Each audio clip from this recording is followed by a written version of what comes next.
नमस्कार, आप देख रहे हैं पहाड़ टीवी और मैं हूं नवल खाली। चलिए बुलेटिन की शुरुआत करते हैं, लेकिन उससे पहले एक नजर आज की हेडलाइंस पर। केदारनाथ के गौरीकुंड में बड़ा हादसा, भूस्खलन के बाद 19 लोग लापता, 3 शव हुए बरामद, रेस्क्यू जारी।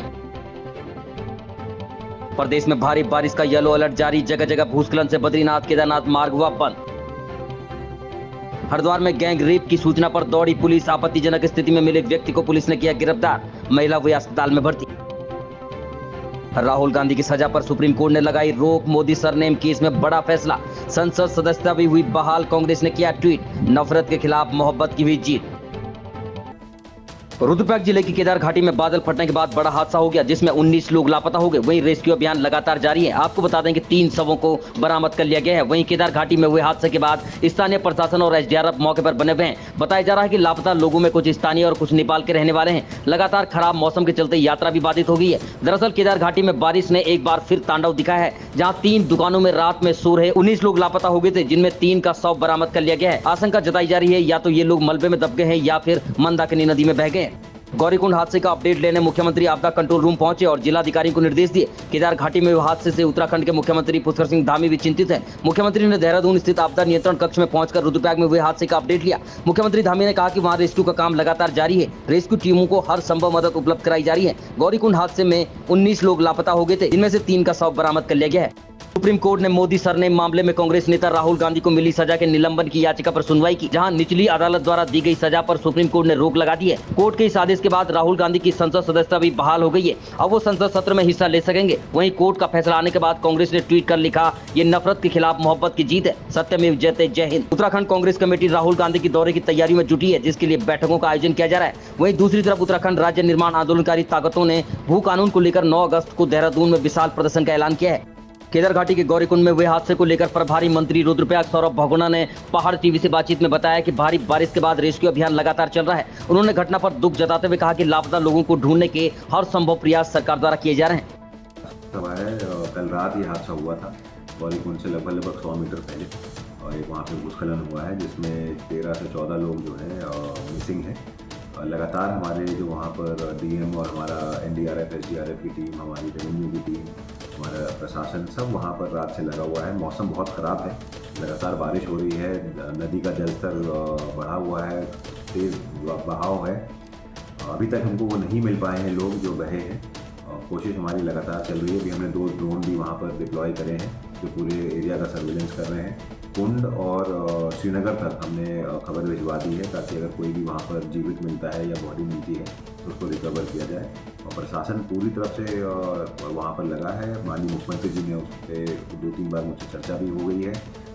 हरिद्वार में महिला के साथ गैंग रेप की सूचना पर पुलिस महकमे में हड़कंप मच गया। सूचना मिलते ही अधिकारी चमगादड़ टापू पार्किंग की तरफ दौड़ पड़े और एम्बुलेंस से महिला को जिला महिला चिकित्सालय पहुंचाया गया। जिस समय पुलिस मौके पर पहुंची, उस वक्त एक व्यक्ति महिला के साथ आपत्तिजनक स्थिति में था, जिसे पुलिस ने हिरासत में ले लिया। दरअसल पुलिस कंट्रोल रूम को चमगादड़ टापू पार्किंग में खड़ी एक कार में महिला के साथ गैंग रेप होने की सूचना मिली थी। सूचना मिलते ही पुलिस दौड़ पड़ी। महिला अस्पताल में फर्स्ट एड मिलने के बाद महिला को होश आया। उसने बताया कि वो सहारनपुर की रहने वाली है और अपनी मर्जी से घर से आई थी, जिसके बाद पुलिस ने महिला के परिजनों को फोन कर इसकी जानकारी दी। फिलहाल महिला की हालत सामान्य बताई जा रही है। महिला की उम्र 30 साल के लगभग है। महिला के साथ आपत्तिजनक हालत में पकड़े गए शख्स से भी पुलिस लगातार पूछताछ कर रही है।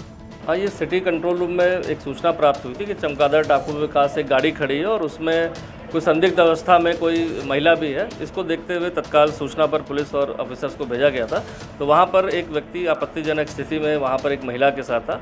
तो महिला को चूँकि स्थिति को देखते हुए उसको तत्काल यहाँ पर मेडिकल के लिए लाया गया था। मेडिकल के बाद डॉक्टर से भी बात हुई, सामान्य है वो, और उनके द्वारा भी जब बताया गया कि वो 2 दिन पहले अपने घर से आ गई थी। उनके पति का नंबर भी प्राप्त किया गया, तो पति से भी, उनके हस्बैंड से बात हुई जो सहारनपुर में रहते हैं। उनके द्वारा बताया गया कि कहीं ना कहीं महिला घर छोड़ के अक्सर चली जाती है, जैसा उन्होंने फ़ोन पर बताया, जो कि जैसा उनके हस्बैंड ने बताया कि मानसिक रूप से थोड़ा अनस्टेबल थी।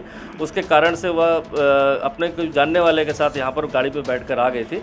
और यहाँ पर आने के बाद क्या परिस्थिति बनी कि किस व्यक्ति के साथ वो आपत्तिजनक स्थिति में आई और क्या ऐसी बातें हुई, तो उस संबंध में हमारी जो टीम है वो उनसे जानकारी कर रही है। खबर नैनीताल जिले के कोटाबाग ब्लॉक से है, जहां न्याय पंचायत बैल पड़ाव में सरकार आपके द्वार कार्यक्रम के चलते सिंचाई विभाग डाक बंगला बैल पड़ाव में बहुउद्देशीय शिविर का आयोजन किया गया, जिसके चलते 25 विभागीय अधिकारी मौके पर मौजूद रहे। शिविर में मुख्य अतिथि कालाढूंगी विधायक बंशीधर भगत और सांसद प्रतिनिधि भगवान तिवारी मौजूद रहे। विधायक बंशीधर भगत ने विभागों द्वारा लगे स्टॉलों का निरीक्षण किया और मौके पर पहुंची जन शिकायतों का निराकरण करने और लंबित शिकायतों का निराकरण जल्द करने के निर्देश दिए। इसी शिविर में लोगों की समस्याएं बहुत बड़ी मात्रा में आ जाई और मैं समझता हूँ इधर जो 4-5 शिविर हमने लगाए उनमें सबसे अच्छी संख्या में यहाँ लोग आए और अधिकारी भी आए और लगभग सभी समस्याओं का निस्तारण तत्काल किया गया। एसडीएम महोदय द्वारा भी लिखा गया, हमारे द्वारा भी लिखा गया, सब लोगों को दिया है। शिविर से अच्छा लाभ क्षेत्र की जनता को मिला। यमुनोत्री राष्ट्रीय राजमार्ग में घटिया काम के चलते लोगों के घरों में बारिश का पानी घुस रहा है, जिससे लोग दहशत में हैं। सामाजिक कार्यकर्ता करण सिंह का कहना है कि कार्यदायी संस्था के द्वारा नारदानों का गलत तरीके से बनाए जाने के चलते बस्ती को खतरा पैदा हो गया है। खबर ऋषिकेश से है, जहां ऋषिकेश के नर्सिंग ऑफिसर्स की लंबित मांगों को लेकर बीते दिनों से चला आ रहा गतिरोध शुक्रवार को भी जारी रहा। एम्स प्रशासन और नर्सिंग प्रतिनिधियों के मध्य हुई वार्ता के बाद अधिकांश बिंदुओं पर विचार विमर्श के बाद सहमति नहीं बन पाई। वहीं एम्स प्रशासन द्वारा 7 अगस्त तक नर्सिंग स्टाफ को समस्या का समाधान करने का समय दिया गया है। विभिन्न मांगों को लेकर एम्स के नर्सिंग अधिकारियों को गतिरोध शुक्रवार को एम्स प्रशासन से वार्ता के बाद भी एम्स में कार्यरत लगभग 400 से करीब आउटसोर्सिंग नर्सिंग स्टाफ की कंपनी का टेंडर समाप्त होने के चलते कार्य से बाहर करने का नोटिस दे दिया गया है, जिसके विरोध में नर्सिंग स्टाफ ने कार्य बहिष्कार कर धरने पर चले गए। नर्सिंग कर्मचारियों का कहना है कि वो लंबे समय से एम्स में काम कर रहे हैं। ऐसे में एम्स में नर्सरी स्टाफ रखने वाली नई कंपनी द्वारा उनको ही कार्य विस्तार दिया जाना चाहिए और उनकी मांगे पूरी नहीं होने तक उन्होंने काम पर वापस जाने से मना कर दिया। मुजफ्फरनगर से आए हैं जी और सुबह 5 बजे से बैठे हुए हैं, तो अभी तक मतलब टोकन मिला हमें कम से कम 11-12 बजे जाकर। तो फिर कहने लगा आज होने के धरने में बैठे हुए, इसलिए सारी स्टाफ सब चला गया यहाँ से। लोगों किस चीज़ के लिए बैठे हुए थे, क्या करवाना? ये जाँच करवानी थी मैडम जी, खून की जांच है, टेस्ट वगैरह है, ये जांच करवाने थे। और यहाँ बहुत भीड़ थी, सब चले गए। कितनी? अच्छा, सुबह से काफ़ी भीड़ थी। सुबह से 5 बजे से काफ़ी भीड़ थी सर, पूरी लाइन लगी हुई थी यहाँ पे सारी। ये सोर्स हैं, इसमें बी ग्रेड और सी ग्रेड के कर्मचारी हैं, ज़्यादा HA हैं, नर्सिंग ऑफिसर हैं, सीनियर नर्सिंग ऑफिसर हैं और अपनी मांगों को लेके बैठे हैं कि इनको एक नोटिस आता है कि आपका वर्क डिसकंटिन्यू कर दिया जाएगा। तो उनके बच्चे यहाँ पढ़ रहे हैं, काफ़ी सालों से बच्चे पढ़ रहे हैं, 8 साल से, कोई 8 साल से ड्यूटी कर रहा है, कोई 5 साल से ड्यूटी कर रहा है। तो उनके पीछे एक समस्या आ गई है, घोर संकट आ गया कि वो आगे क्या करेंगे। इसके लिए एम्स प्रशासन के लिए बात करने के लिए हम गए थे, तो प्रशासन के द्वारा बोला गया कि आपकी जो सीटें हैं वो सीटें जो मिनिस्ट्री ऑफ हेल्थ से हैं वहीं से बन के आती हैं, इसमें हमारा कोई रोल नहीं है। अब खबर उत्तरकाशी से है, जहां पुलिस अधीक्षक द्वारा उत्तरकाशी क्राइम मीटिंग की गई। वहीं बरसात के सीजन में अलर्ट रहने के निर्देश दिए गए। आपको बता दें कि नशा, यातायात, आपदा प्रबंधन, 4 धाम यात्रा और अन्य कार्यों के लिए उत्कृष्ट कार्य करने वाले 21 अधिकारियों को सम्मानित किया गया। आपको बता दें कि पुलिस अधीक्षक उत्तरकाशी अर्पण यदुवंशी द्वारा पुलिस लाइन ज्ञानसू में एक सम्मेलन किया गया, जिसमें अधिकारी और कर्मचारियों की समस्याएं भी पूछी गई। वहीं समस्याओं के निस्तारण के लिए संबंधित को निर्देशित भी किया गया। वर्तमान में बरसात के सीजन के चलते पुलिस अधिकारियों को अलर्ट रहने के निर्देश दिए गए। वहीं 24 घंटे तैयारी रखने के लिए कहा गया है। तो प्रथम चरण जो है लगभग समाप्ति हो गया है, 1 महीना ही हो गया है। अभी यात्री काफ़ी कम आ रहे हैं, 600 उधर यमुनोत्री में और गंगोत्री में 500-600। और लगभग सितंबर से या अगस्त एंड से वापस ये सीज़न चालू हो जाएगा। और जो पिछले साल का जो एक आंकड़े हैं उसके हिसाब से सितंबर-अक्टूबर में भी यात्रा काफ़ी चलती है। कम से कम आप मान सकते हो 80-90% तो चलती है उसकी। जो यात्री 12-13 हज़ार आए थे, मुझे लगता है 9-10 हज़ार तो अभी भी आएंगे। जेई भर्ती के पदों में कटौती के विरोध में सैकड़ों छात्रों ने सचिवालय का घेराव किया। छात्रों ने पदों में कटौती को निरस्त करने के लिए तत्काल भर्ती परीक्षा आयोजित करने के लिए सरकार से मांग की। छात्रों का कहना है कि यदि कटौती नहीं हुई तो जल्द ही छात्र बड़े स्तर पर आंदोलन करने के लिए मजबूर हो जाएंगे। चमोली जिले की जिला पंचायत अध्यक्ष रजनी भंडारी के खिलाफ कार्रवाई हो सकती है। गढ़वाल कमिश्नर की जांच पूरी होने के बाद शासन ने नोटिस भेजकर उनसे 15 दिन के भीतर जवाब मांगा है। अपर सचिव पंचायती राज ओंकार सिंह ने बताया कि जवाब मिलने के बाद आगे की कार्रवाई की जाएगी। चमोली जिला पंचायत अध्यक्ष रजनी भंडारी पर वर्ष 2012-13 की नंदा देवी राजजात यात्रा के दौरान टेंडर प्रक्रियाओं में अनियमितता का आरोप है कि जिला पंचायत के कार्यकाल में न्यूनतम निविदा दाता के स्थान पर मनमाने तरीके से उच्च दर पर प्रस्तुत करने वाले निविदा दाताओं को चयनित करने के बाद अनुबंध किया गया था। खबर पिथौरागढ़ के मुनस्यारी से है, जहां मुनस्यारी में आशा कार्यकर्ताओं ने कार्य बहिष्कार कर सामुदायिक स्वास्थ्य केंद्र मुनस्यारी में प्रदर्शन किया। आपको बता दें कि विकासखंड मुनस्यारी में आशा कार्यकर्ताओं ने अपनी विभिन्न मांगों को लेकर 1 अगस्त से कार्य बहिष्कार किया है। वहीं चौथे दिन भी आशा कार्यकर्ताओं का बहिष्कार जारी रहा। सामुदायिक स्वास्थ्य केंद्र मुनस्यारी में पहुंचकर उन्होंने नारेबाजी करते हुए जोरदार प्रदर्शन किया। वहीं प्रदर्शनकारी आशा कार्यकर्ताओं का कहना है कि जब तक आशा कार्यकर्ताओं को पिछले 9 महीने का वेतन का भुगतान नहीं किया जाता तब तक आशा कार्यकर्ती कोई भी काम नहीं करेंगी। वहीं उनका कहना है कि पूर्व में कई बार स्वास्थ्य विभाग को ज्ञापन देने के बाद भी, मौखिक और लिखित रूप से देने के बाद भी बात नहीं बनी, जिस कारण मजबूरन आशा कार्यकर्ताओं को कार्य बहिष्कार करना पड़ रहा है। आशाओं का मामला ये है सर, पिछले 9 महीने से हमको एक भी मानदेय के रूप में कुछ पैसे नहीं दिया गया है, जबकि सरकार ने हमको हमेशा गुमराह करने को ही सोचा है। जब भी हम प्रदर्शन करते हैं, धरना में बैठते हैं, इतनी मांगे करते हैं तो बोलते हैं कि आए दिन तुम्हारी मांग पूरी हो जाएगी करके, लेकिन अभी तक हमको कुछ भी नहीं मिला है, बस 3 महीने का दिया गया है। काम का दबाव इतना पड़ रहा है कि आए दिन ये करो वो करो, दुनिया भर के कामें सौंपी जा रही है। इसलिए हमने जब तक हमारी मांग पूरी नहीं होती है, पूरे महीने का मानदेय नहीं मिलता है, तब तक हम काम का बहिष्कार ही करेंगे। और आज भी हमारा काम जारी रहेगा बहिष्कार का। जब तक नहीं मिलेंगे तो हम पूरे महीने भर भी बहिष्कार ही करेंगे। ये कब से शुरू हुआ है बहिष्कार? हमारा मांग हमने पहले 13 तारीख को भी दिया था कि टीकाकरण तो करेंगे, बाकी काम नहीं करेंगे करके। उसके बाद हमने 20 तारीख को भी दिया था, फिर भी उसका कोई हल नहीं निकला। उसके बाद हमने पूरे 1 अगस्त से लेकर हमने बहिष्कार कर रखा है।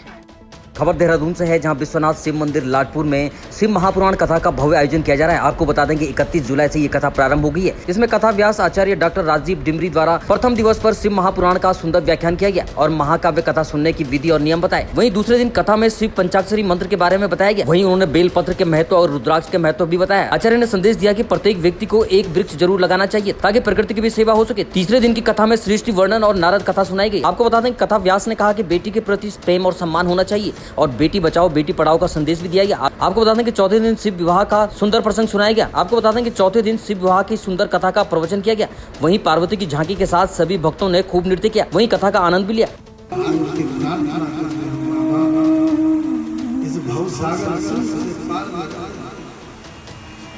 उस दिन सपना पूरा माया का सपना देखोगे तो माया का ही सपना है ना। इसलिए सपना जो है भगवान का देखना चाहिए।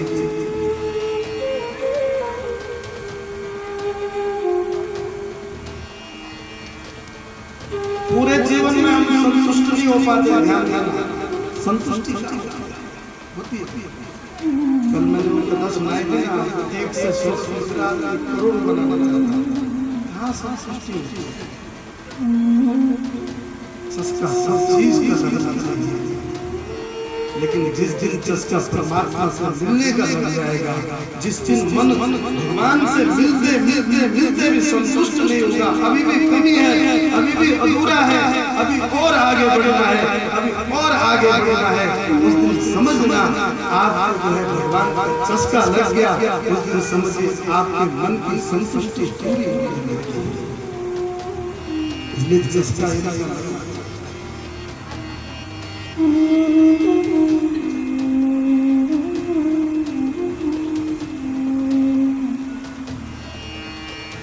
संसार की परीक्षा शास्त्र के ध्यान में ईश्वर की प्रतीक्षा और अपनी समीक्षा आपको संसार की परीक्षा, ईश्वर की प्रतीक्षा और अपनी समीक्षा नित्य कुछ न कुछ मिलेगा। ये जीवन का बंधन है।